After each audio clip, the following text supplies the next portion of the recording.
Ay, ako, hindi ako, 30 ako ha. Nakapaglalak ako. Ano, saan tayo?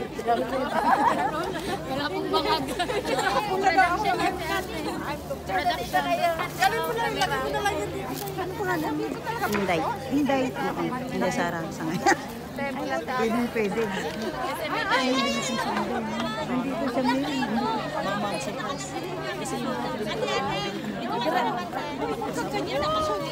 Nandito sila. Kaya kapunta pala natin, kaya pigilan mo ako. Inday talaga, oh. Pigilan mo ako. Mataas naman ako. Sige, dyan na kayo.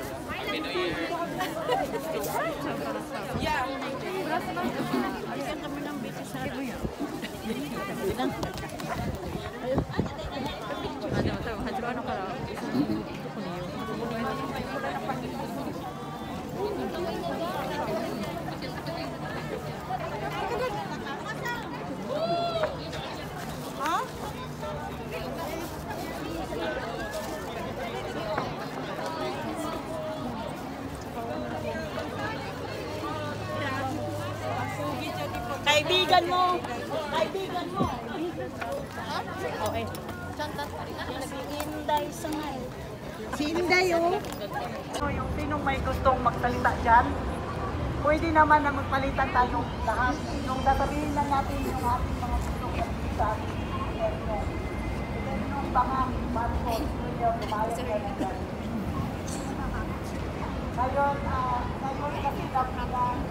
kasi nagkaroon ng mga miyembro ng CPP-PA, mga congressman sa loob ng House of Representatives. Romualdez! Waya! Mr. Rings! Buhaya! Martin Romualdez! Buhaya! Martin Romualdez! Buhaya! Martin Romualdez! Buhaya! Martin Romualdez! Buhaya! Hindi lang po pera ng kaban ng bayan ang kanilang ninanakaw. Pati po ang kinabukasan ng bawat mamamayang Pilipino at ng bawat kabataan. Ang pakikipagkuntsaba ng Kongreso, ng Presidente sa isang terorismong organisasyon na tinatawag na Communist Party of the Philippines and New People's Army and the NDF. New People's Army and the Communist Party of the Philippines are terrorist groups which the government of the Philippines is conniving with. And the future of our children is in dire health. Kailangan nating tulungan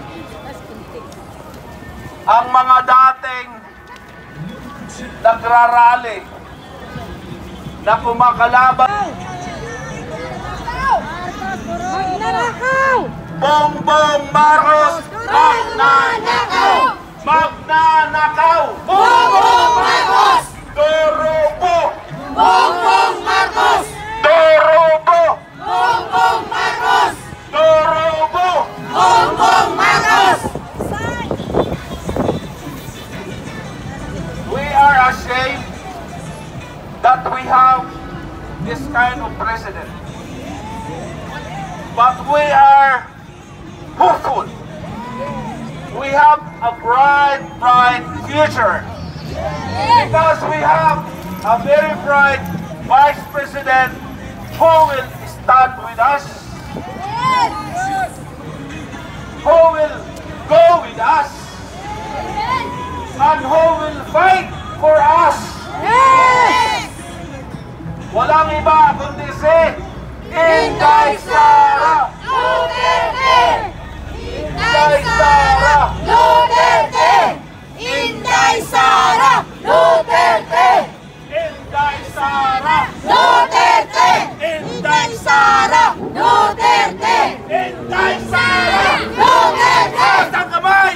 Inday Sara Duterte! Inday Sara Duterte! are shouting for our Vice President to no to impeachment. No to impeachment. No to impeachment! No to impeachment. No to impeachment! No to impeachment. No to impeachment! Ang presidenteng ating inuluklok ay siya pang nagtutulak para na ipa-impeach ang ating minamahal na Vice President Inday Sara Duterte. At ito ay hindi natin papayagan. Yan ang dahilan kung bakit kayo nandito, kung bakit ako nandito, kung bakit tayong lahat ay nandito. Ipaglaban Inday Sara. Inday Sara. Duterte! Ipaglaban Duterte! Inday Sara. Duterte! Inday Sara. Duterte! Inday Sara. Duterte! Ipaglaban. Inday Sara! Maraming salamat. Paglaban po natin si VP Sara hanggang sa maupo bilang Presidente ng Pilipinas! Sa 2028! VP Sara, forever lang po tayo! Salamat po! VP Sara. Duterte! VP Sara. Duterte! VP Sara. Duterte! VP Sara. Duterte! Salamat guys!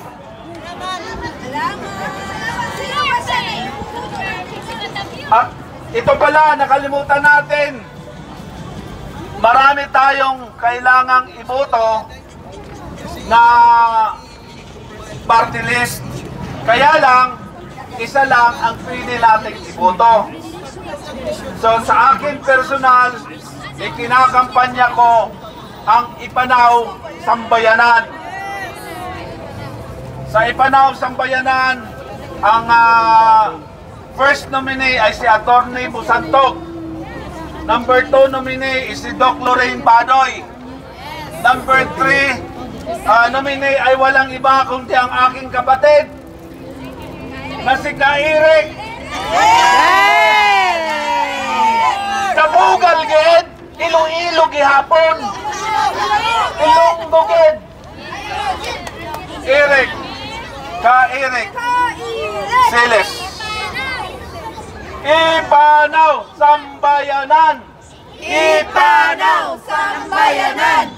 Ipanaw Sambayanan! Ipanaw Sambayanan! Okay, picture na tayo.